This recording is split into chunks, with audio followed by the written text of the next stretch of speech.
Existe una sensación muy específica, casi universal, que conocen perfectamente todos los estudiantes de idiomas. Mm, esa presión constante en el pecho, ¿verdad? Exacto, esa misma. Es esa mezcla de urgencia, un poco de ansiedad y, bueno, una esperanza casi ciega que aparece de repente cuando hay un reloj corriendo en contra. Sí, esa presión tremenda que surge cuando se necesita certificar un idioma de forma inminente, ya sea para acceder a una universidad en el extranjero, para conseguir un visado que es vital o para optar a ese puesto de trabajo soñado, y el plazo se agota. Y esa urgencia genera una pregunta que resuena constantemente en academias, en pasillos y en foros de Internet de todo el mundo. Y fíjate, es precisamente la pregunta central que motiva esta exploración detallada. ¿Es realmente posible pasar de un nivel A2 de inglés a un Band 6 en el exigente examen IELTS en tan solo 2 meses? Es la pregunta del millón, desde luego. Totalmente. Hoy vamos a sumergirnos de lleno en esta cuestión. Y para hacerlo, contamos con un material de análisis excelente que ha proporcionado English New Path Academy. Y lo que resulta verdaderamente refrescante de revisar estos datos es que abordan esta duda monumental no desde el marketing agresivo. Ni desde las falsas promesas. Eso es. Ya se sabe, ese clásico mensaje de redes sociales de «con este método revolucionario todo es posible y sin esfuerzo». Claro, el vender humo de toda la vida. Pues no. Lo abordan desde la más estricta honestidad profesional y basándose en la ciencia pura de la adquisición de idiomas. La misión de este análisis a fondo es diseccionar cómo funciona realmente el aprendizaje de una lengua en el cerebro, desmentir estas ilusiones comerciales y ofrecer una visión que sea clara, muy estructurada y por encima de todo realista. Y es una misión absolutamente fundamental hoy en día. En el ámbito educativo, la claridad siempre va a ser infinitamente preferible a la ilusión. Cuando el marketing educativo promete atajos milagrosos para pruebas tan rigurosas, no solo está vendiendo una fantasía, sino que está configurando a los estudiantes para un fracaso casi garantizado. Un fracaso que duele, además. Duele muchísimo y genera una frustración inmensa, un bloqueo psicológico que a veces dura años. Analizando los documentos de English New Path Academy, lo que se pone sobre la mesa es una realidad innegable. Preparar un examen de alta exigencia, un examen que miden instituciones académicas y gobiernos, no es una cuestión de aprender 4 trucos de memoria. Claro, no es aprender a hacer trucos de magia. Para nada. Es una cuestión de comprender la biología y la mecánica de cómo el cerebro humano asimila, procesa y produce nueva información. Así que la idea para hoy no es adornar la píldora, sino mirar de frente a los datos y entender la realidad estructural del idioma. Vale, vamos a desgranar esto paso a paso, empezando por definir exactamente cuál es el tamaño del abismo que hay entre el punto de partida y la línea de meta.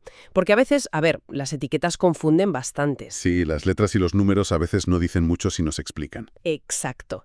El punto de partida que plantean los datos es un nivel A2. Y según esta información, un A2 implica unas características muy concretas, pero también muy, muy limitadas. Hablamos de un uso básico, casi de supervivencia, del presente y del pasado simple. Un vocabulario bastante restringido, además. Muy restringido. Para que nos hagamos una idea, significa que quien está en este nivel experimenta una dificultad extrema para sostener conversaciones complejas. De hecho, la comunicación suele quedarse atascada en cuanto se sale de lo puramente transaccional. Cosas como pedir un café o dar direcciones. Eso es. Pedir un café, dar direcciones, presentarse y poco más. A nivel de escritura, los textos son muy simples, frases cortas y de manera inevitable están plagados de errores frecuentes. Y en cuanto a la comprensión auditiva, la capacidad está restringida a contextos cotidianos y a discursos pronunciados de manera muy, muy lenta y clara. Es como tener las piezas básicas de un Lego, pero tener muy pocas. Es una buena analogía. Claro, es un nivel donde el idioma todavía es una herramienta bastante tosca. El hablante sabe perfectamente lo que quiere decir en su cabeza, pero al intentar verbalizarlo suena fragmentado. Ahora, vamos a contrastar ese punto de partida con el destino que se plantea en este reto de los 2 meses, que es obtener un Band 6 en el examen IELTS. Que son palabras mayores. Son palabras muy mayores. Hay que entender que un Band 6 equivale aproximadamente a un nivel B2 sólido en el marco común europeo de referencia, y la documentación es clarísima al definir lo que esto exige. Un Band 6 certifica a un usuario competente. Esto va muchísimo más allá de saber más palabras o memorizar verbos. Claro, ya no es pedir el café. Exacto. Requiere la capacidad real de manejar temas abstractos. Ya no hablamos de pedir un café, hablamos de debatir sobre el cambio climático, sobre macroeconomía o sobre el sistema de educación. Exige tener coherencia y cohesión al escribir un ensayo, utilizar una amplia variedad gramatical de forma natural y comprender diferentes acentos a velocidad real en la prueba auditiva. Madre mía, la velocidad real y con acentos diversos, que eso siempre es un choque. Es un choque tremendo. Y aquí radica uno de los puntos más cruciales de todos. Exige saber argumentar. Un usuario de nivel A2 describe su entorno más cercano, pero un usuario B2 argumenta sus ideas, defiende posturas contrarias y matiza opiniones con bastante sutileza. Ostras, claro, el salto cognitivo es brutal. Es enorme. El análisis que extraemos de esto es muy contundente. La distancia entre un nivel A2 y un Band 6 no es un simple ajuste de conocimientos. No es como afinar un instrumento que ya tienes. Es una transformación estructural completa de cómo el cerebro procesa esa lengua. Aquí es donde se pone muy interesante la cosa, ¿eh? Porque entramos en el territorio de las matemáticas puras y duras. Y vemos cómo el factor tiempo choca frontalmente, casi como un tren de mercancías, con las expectativas de los estudiantes. Sí, las expectativas suelen ser, bueno, muy optimistas. Demasiado optimistas. Las cifras que aporta la investigación son un verdadero baño de realidad para cualquiera que busque resultados express. Subir un solo nivel completo, por ejemplo, pasar de ese A2 a un B1, requiere estadísticamente entre 180 y 250 horas de estudio efectivo. Horas efectivas, que no es tener el libro abierto y mirar el móvil. Exactamente, concentración total. Por lo tanto, si el objetivo es dar el salto doble de un A2 a un B2, que es lo que pide ese famoso Band 6, estamos hablando de una inversión que oscila entre las 400 y las 600 horas reales de dedicación. Imaginemos lo que significan 600 horas para un adulto promedio. Es una barbaridad de tiempo. Claro. Si lo dividimos en el tiempo libre que queda después de trabajar o de la universidad, hablamos de muchísimos meses o incluso de un par de años de dedicación. Y cuando enfrentamos estas cifras tan frías, tan matemáticas, con la trampa de los famosos 2 meses, la ilusión comercial se desmorona por completo. Hagamos el cálculo rápido. A ver. Si alguien estudiara 2 horas diarias, de forma completamente ininterrumpida, sin fallar un solo fin de semana durante 2 meses, apenas acumularía unas 120 horas en total. 120 horas frente a las casi 600 necesarias. Obviamente esas 120 horas van a generar mejoras evidentes, nadie dice que no sirvan para nada, pero es matemáticamente insuficiente para reconstruir la base completa de un idioma desde sus cimientos. Lo fascinante aquí es que esta insuficiencia matemática, esta imposibilidad absoluta de encajar 600 horas en 120, no tiene absolutamente nada que ver con la inteligencia. A menudo hay mucha gente que se frustra pensando que no tienen talento para los idiomas, que se les da mal. Sí, el típico no sirvo para el inglés. Exacto, pero no es una cuestión de capacidad intelectual, es una cuestión puramente biológica y neurológica. El cerebro humano tiene sus propios ritmos fisiológicos y no se le puede forzar a asimilar estructuras complejas simplemente aumentando las horas de estudio de un día para otro a base de café y privación de sueño. El material subraya 3 pilares del aprendizaje neurológico que, sencillamente, es imposible apresurar. A ver, ¿cuáles son? Porque esto es clave. El primero de ellos es la repetición espaciada. Para entenderlo de forma sencilla, crear memoria a largo plazo es como intentar trazar un camino nuevo en un bosque muy espeso. Si se pasa caminando una sola vez, la maleza se aplasta un poco, pero al día siguiente... Al día siguiente vuelve a crecer y no hay camino. Vuelve a crecer, exacto. La repetición espaciada es volver a caminar por ese mismo sendero semana tras semana, dejando que el cerebro descanse, a menudo consolidando todo eso durante el sueño, hasta que se convierte en un camino de tierra permanente. Las conexiones sinápticas necesitan ese tiempo físico. No sirve de absolutamente nada mirar la misma regla gramatical 100 veces en una sola tarde de domingo. Claro, el famoso atracón de estudio antes del examen que luego, a los 2 días, se evapora por completo de la mente. Eso es. Y el segundo pilar biológico es la corrección estratégica. Aprender un idioma de verdad implica cometer errores sistemáticos. Pero lo importante es identificarlos, entender por qué ocurren y enmendarlos gradualmente. Un estudiante de nivel A2 suele tener lo que llamamos errores fosilizados. Vicios adquiridos, ¿no? Exacto. vicios adquiridos de años. El proceso debes aprender un mal hábito gramatical y sustituirlo por el correcto. Toma un tiempo de maduración que no se puede comprimir en 8 semanas. Finalmente, el tercer pilar es la producción activa. Que esto cuesta muchísimo. Cuesta horrores. Generar el idioma por cuenta propia, construir frases desde cero en tiempo real frente a un examinador, es un proceso cognitivo infinitamente más complejo que hacer ejercicios pasivos. Cosas como rellenar huecos en una fotocopia o leer textos. Esa agilidad mental requiere un engranaje que se engrasa muy lentamente. Y escuchando toda esta evidencia, tanto la matemática de las horas como la neurología, de cómo aprendemos realmente, es súper lógico plantearse una duda razonable. Porque para quienes nos escuchan, si han buscado sobre este tema en Internet, seguro que han visto esos vídeos virales. Sí, los testimonios milagrosos. Gente asegurando cosas como, yo lo conseguí, pasé de cero a experto en un verano. Entonces, ¿qué pasa con esto? No hay excepciones a la regla. Están mintiendo directamente a la cámara. La información que analizamos hoy no dice que sea un imposible absoluto a nivel físico para toda la humanidad, pero sí recalca que es altamente improbable si el punto de partida es un A2 genuino y auténtico. Y la forma en la que se desmitifican estos supuestos falsos milagros es súper reveladora. Básicamente desgranan en qué consisten realmente estos casos de éxito para quitarles ese filtro de magia o genialidad que se les suele poner. Y es un análisis muy, muy necesario, porque esos casos virales hacen un daño tremendo a las expectativas reales de los estudiantes. Cuando se examinan con lupa esos casos excepcionales donde alguien parece haber saltado de A2 a Band 6 en 2 meses, siempre se identifican 3 escenarios concretos que explican el fenómeno. Y ninguno de ellos es un método secreto, ya te lo adelanto. A ver, destapemos el truco. El primer escenario es el de los estudiantes mal diagnosticados. Hablamos de personas que, al hacer una prueba de nivel inicial, dieron un resultado de A2, por falta de confianza, por los nervios del momento o porque llevaban tiempo sin practicar. Pero en realidad ya poseían un nivel B1 o superior que estaba oculto o latente en su memoria. Claro, los famosos falsos principiantes. Eso es, sus 2 meses no fueron de aprendizaje desde cero, sino de reactivación rápida de algo que ya existía físicamente en su cerebro. El segundo escenario involucra a personas con años de exposición pasiva al idioma. Pensemos en aquellos que han pasado miles de horas escuchando vídeos en inglés, viendo series en versión original durante años o jugando a videojuegos multijugador. Que tienen el oído súper hecho al idioma. Exacto. Toda esa gente tiene una base auditiva, de vocabulario y cultural inmensa ya instalada.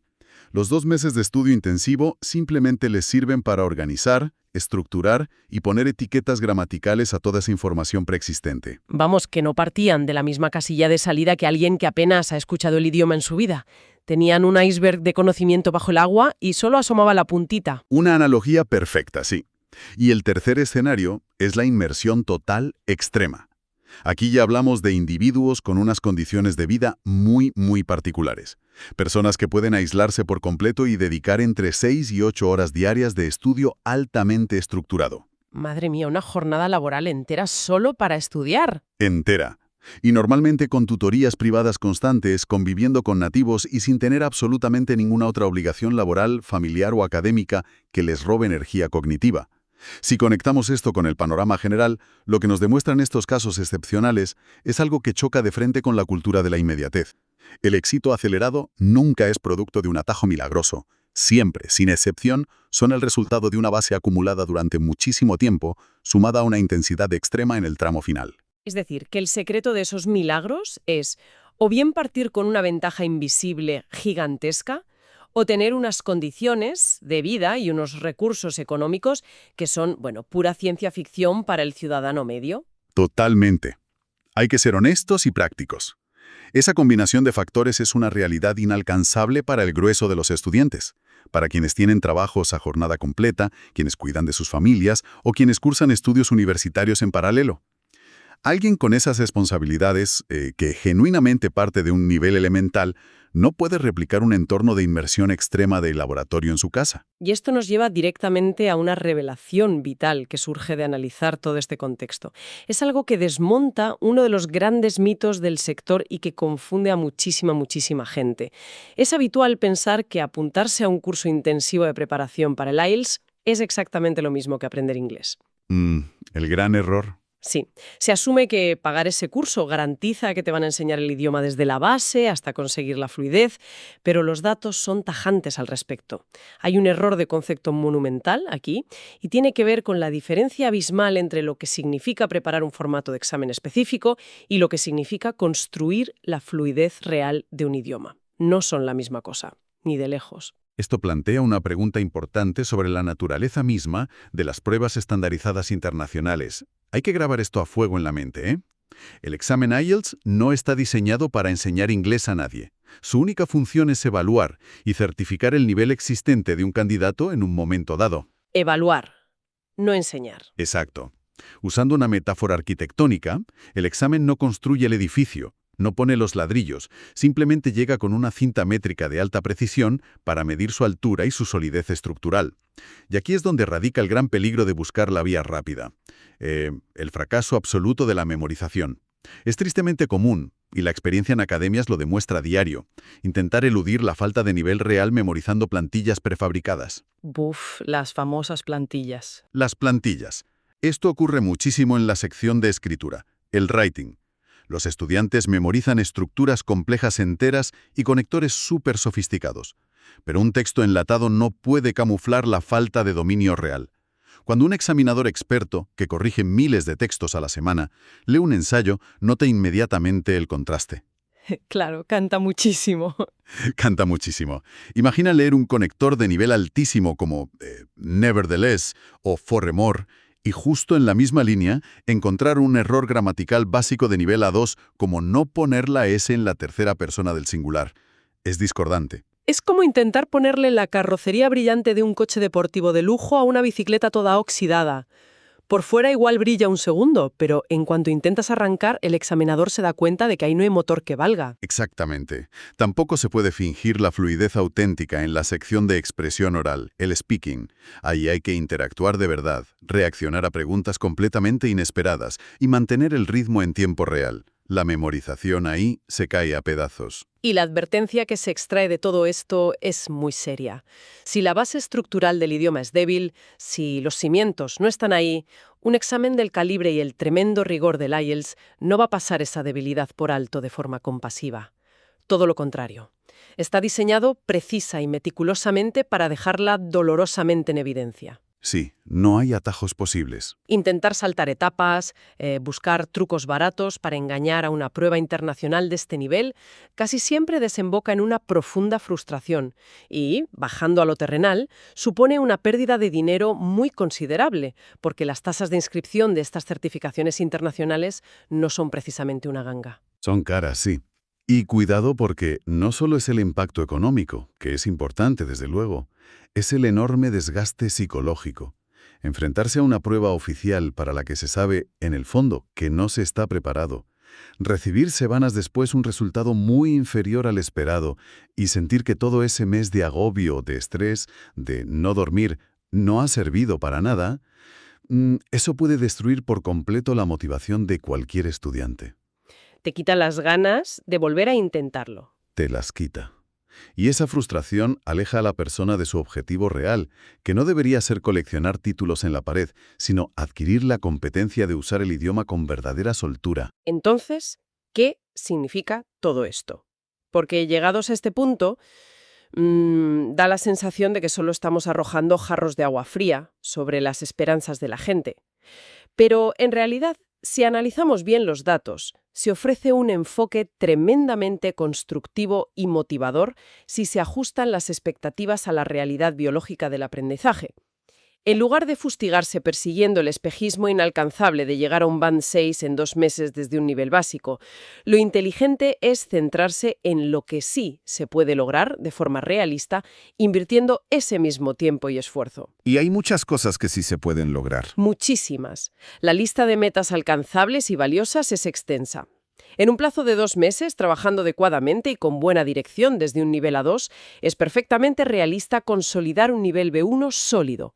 Se pueden identificar y corregir de raíz todos esos errores estructurales frecuentes que lastran la comunicación diaria. Exacto. Es totalmente factible mejorar notablemente la fluidez verbal, perdiendo el miedo y ganando confianza para hablar sin tantas pausas angustiosas.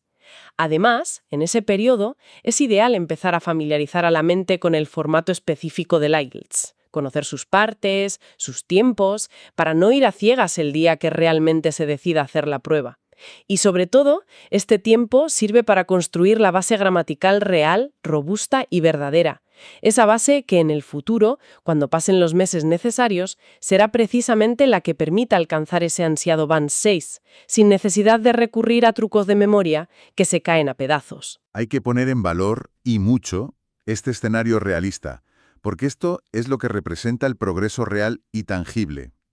Es evidente que lanzar un mensaje diciendo «apúntate a este curso y logra la consolidación de un nivel B1 sólido y la corrección de errores estructurales», no va a generar tantos clics en una campaña de marketing de redes sociales como el clásico «consigue tu Band 6 en tiempo récord». Claro, el marketing manda. El marketing manda, pero a nivel pedagógico es un avance genuino. Estamos hablando de un conocimiento que arraiga de verdad en las redes neuronales, que aporta una confianza real al hablante cuando viaja o cuando trabaja, y lo más importante de todo, es un aprendizaje sostenible en el tiempo. Las estructuras gramaticales y el vocabulario que se asimilan respetando los ritmos del cerebro no se olvidan al día siguiente del examen para dejar espacio libre, sino que pasan a formar parte del repertorio activo del usuario de forma permanente. Y así, desgranando todo esto, llegamos a la recapitulación del mensaje fundamental de esta exploración. Después de analizar las frías matemáticas de las horas requeridas, la fascinante neurología de cómo construimos caminos en nuestra mente, y tras desmontar los mitos de Internet, queda clarísimo que el enfoque con el que muchos abordan la certificación de idiomas está equivocado desde la raíz. La verdadera pregunta cuando alguien se enfrenta a este reto no debería estar centrada en la urgencia desesperada y en mirar el calendario con ansiedad. Sí, el reloj es el peor enemigo. Total. La pregunta clave no es ¿puedo llegar en 2 meses cueste lo que cueste? La invitación aquí es a dar un paso atrás, cambiar la perspectiva hacia un compromiso real con el aprendizaje y plantearse una pregunta mucho más madura y constructiva. ¿Estoy dispuesto a hacer el proceso correctamente, el tiempo que tome? Esa es exactamente la actitud que garantiza el éxito a largo plazo. Porque no olvidemos que la meta final de todo este enorme esfuerzo no debería simplemente conseguir un trozo de papel. Un certificado impreso que tenga la palabra IELTS y que sirva para superar un trámite burocrático temporal. El objetivo último, la verdadera razón de peso por la que invertimos tantas horas, tanta energía mental y tanto dinero en esto, es adquirir la seguridad real de dominar una herramienta de comunicación global. Se destaca, con muchísima razón, en todo este análisis, que el progreso auténtico y duradero nunca, pero nunca es inmediato. Nunca es un producto express de microondas. Jamás. Es un proceso acumulativo que requiere asentar cimientos muy estructurados, requiere la corrección honesta de los errores que hemos ido arrastrando y exige una dosis altísima de paciencia estratégica. Pero la recompensa a esa paciencia, al trabajo bien hecho, es invaluable. Un conocimiento bien construido, afianzado en el cerebro, es un patrimonio intelectual y profesional que absolutamente nadie, pase lo que pase, te podrá arrebatar jamás. Es una conclusión brillante y muy poderosa sobre la que merece la pena reflexionar. Y para quienes nos escuchan asiduamente, queremos dejar flotando un pensamiento final, construyendo precisamente sobre esta dicotomía fascinante que hemos analizado hoy. Hemos hablado de la fragilidad de la memorización de plantillas frente a la solidez inquebrantable de la consolidación neurológica. Interesante. Si herramientas de evaluación tan precisas como el IELTS están diseñadas meticulosamente para dejar en evidencia cuándo se han memorizado atajos y fórmulas vacías sin tener una base real que las sustente, cabe preguntarse algo más profundo. ¿Cuánto de nuestro propio conocimiento en otras áreas de la vida, ya sea en el trabajo diario, en la tecnología que usamos o incluso en cómo entendemos el mundo, es en realidad una plantilla memorizada, una fachada a punto de derrumbarse ante la primera prueba verdaderamente exigente? Y por el contrario, ¿cuánto de lo que sabemos es una base sólida que realmente hemos consolidado con tiempo, con esfuerzo y con repetición consciente? Da que pensar, desde luego. Es una de esas preguntas que cambian la perspectiva y que merece la pena dejar en el aire. Con esta reflexión final cerramos este análisis a fondo. Nos escuchamos en la próxima exploración detallada.